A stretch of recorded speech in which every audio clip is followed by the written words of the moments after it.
یه تهدید عجیب از دل فضا داره میاد که میتونه کل دنیاهای مارول رو نابود کنه. قهرمان‌ها ضد قهرمان‌ها و حتی بعضی از دشمنای قدیمی مجبور شدن کنار هم بجنگن تا جلوی این حمله کیهانی رو بگیرن. حالا نوبت توئه که وارد این میدون بشی، قدرت‌هاتو رو کنی و کمک کنی کهکشان از هم نپاشه. مارول کازمیک اینویژن اینجاست تا دیوار بین کانال مارول ورس و جنسیس یارد رو از بین ببره. پس اگه طرفدار دنیای مارول و جهان ویدیو گیم هستید، هر دو کانال رو دنبال کنید. امروز قراره تو این ویدیو درباره بازی مارول کازمیک اینویژن صحبت کنیم. در ادامه این ویدیو با ما همراه باشید.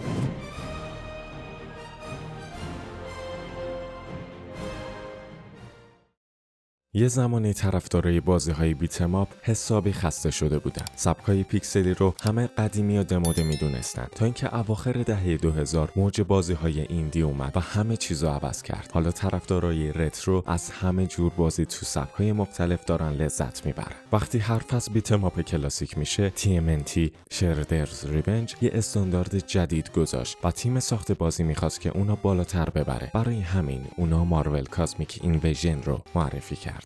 این بازی یه نامه عاشقانه کامل به بیتم آپ های آرکید دهه 90 با کلی پیچ و تاب مدرن، روستر بزرگتر و سیستم تک تیم جاه طلبانه. پس قبل از اینکه آماده شی و بری سراغ کازمیک اینویژن، این 13 تا نکته رو بدون. قبل از ورود به جزئیات گیم پلی بدونین که این بازی کار یه تیم معمولی نیست که ساختنش. ناشرش دوتمو هستش که امسال چند تا بازی عالی داده مثل ابسالور و ریج باوند. سازنده هم تریبیوت گیمزه، همونایی که شردرز ریونج رو ساختن. مارول کازمیک اینویژن همون چیزی که شردرز ریونج رو باحال کرده بود رو گرفته، روسترش رو 4 برابر کرده و کلی ویژگی های جدید اضافه کرده. تریبیوت گیمز به ریشه هاش وفاداره. بازی کاملا حس بیتم آپ دهه 90 رو میده، هم توی گیم پلی هم توی داستان مارولی دیوانه‌وار و کیهانی.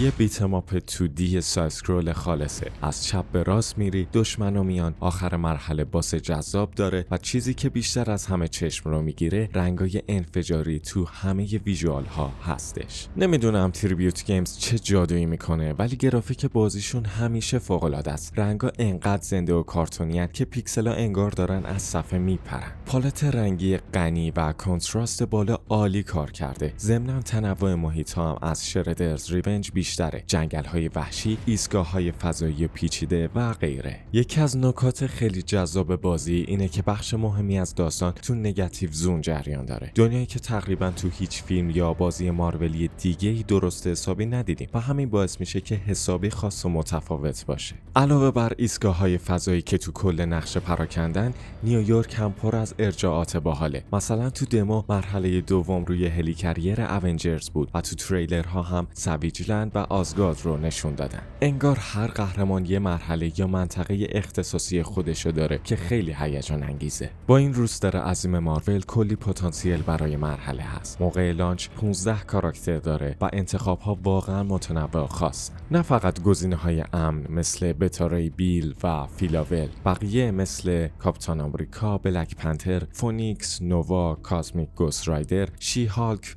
راکت راکون، ونوم، استورم، سیلور سرفر و اسپایدرمن. عجیبه که هیچ کدوم از فانتاستیک فور تو روستر نیستن، مخصوصا وقتی نگاتیو زون اینقدر تو داستان پررنگه. ولی خب آدم حس میکنه حتما بعداً به صورت DLC میان. یکی از بهترین بخشای روستر بزرگ اینه که هر کاراکتر کامل صداگذاری شده. طرفدارای قدیمی کارتون‌ها بازی‌های مارول سری صدا پیشه ها رو میشناسن. مثلا وولورین رو همون کال داد صداگذاری کرده که تو سریال انیمیشنی ایکس من دهه 90 بود. اسپایدرمن رو جاش کیتن و ونوم هم صداگذاری آشنای استیو بلوم رو داره. داستان خودش هم به فانتاستیک فور چشمک میزنه. ویلن اصلی انهایلز هستش که حمله کیهانی رو راه انداخته. نگاتیو زون اولین بار تو کمیک فانتاستیک فور سال 66 اومد، ولی انهایلز و موج نابودیش تو داستان‌های اونجرز هم زیاد دیده شده بوده. حالا نووا قراره مثل کامیکا بتره کنتش یا بازی یه پیچش عجیب و غریب میزنه. باید بازی کنیم تا ببینیم چی میشه. خوشبختانه میتونی با 3 تا رفیقت هم آنلاین بازی کنی، مثل شردرز ریونج.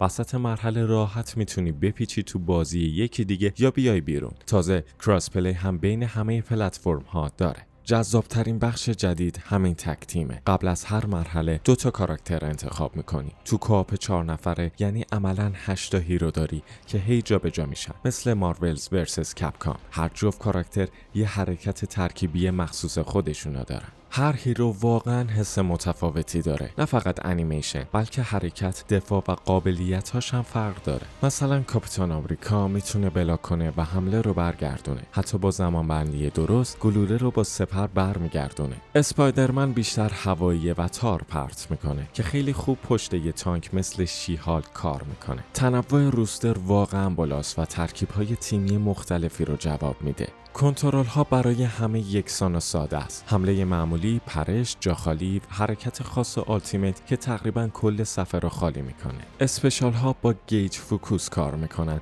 که با زدن دشمن پر میشه و خیلی زود هم پر میشن. تو دمو انقدر راحت میتونی اسپشال بزنی که بازی یکم آسون به نظر میرسه، ولی درجه های سختی مختلف داره که خیالت راحت باشه. دمو الان روی استیم هست و هر کی بخواد میتونه دانلود کنه و 9 تا از 15 کاراکتر رو تو 2 تا مرحله تست کنه. فعلا برای پلی استیشن و نینتندو دمو نیومده. کوآپ آنلاین هم تو دمو فعاله، پس میتونی با چند تا از دوستات بیاین 9 تا کاراکتر و ترکیب‌های تک تیمشون رو قبل از عرضه کامل بازی حسابی امتحان کنی. چون بازی پیکسلیه و الهام گرفته از سبک رتروه، تقریبا هیچ فشاری به سیستم نمیاره. هر لپتاپ یا کامپیوتری که تو 10 سال گذشته ساخته شده باشه خیلی راحت اجراش میکنه. تو بالاترین تنظیمات هم فقط یه پردازنده اینتل کورایتیری 540 کافیه، یعنی واقعا یه سخت افزار خیلی معمولی. حجمش هم فقط 1 گیگابایته. برای این روزا که بازی ها 100 تا یا 150 گیگ جا میگیرن واقعا عالیه. در کل مارول کازمیک اینویژن با اون حال و هوای نوستالژیک بیت ام آپ قدیمی، دسترسی آسون، قیمت مناسب و کلی ویژگی جدید واقعا جذاب به نظر میرسه. این بازی 1 دسامبر روی کنسول های پلی استیشن 4 و 5، ایکس باکس سری XS، نینتندو سویچ و نینتندو سویچ 2 عرضه میشه.